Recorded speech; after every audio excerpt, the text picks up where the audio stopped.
এর মধ্যে একটা প্রশিক্ষণ দিতে পারে না।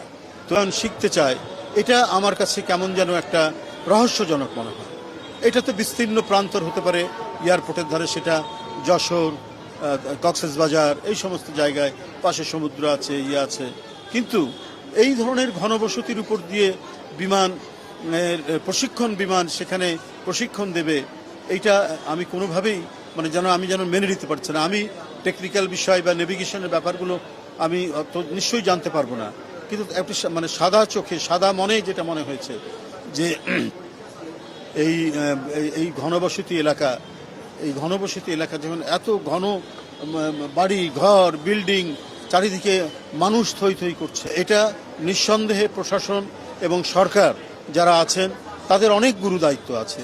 সেই দায়িত্ব অবহেলা করলে মানুষের জীবন প্রতিনিয়ত, প্রতি মুহূর্তে মানুষের জীবন বিপন্ন হতে থাকবে।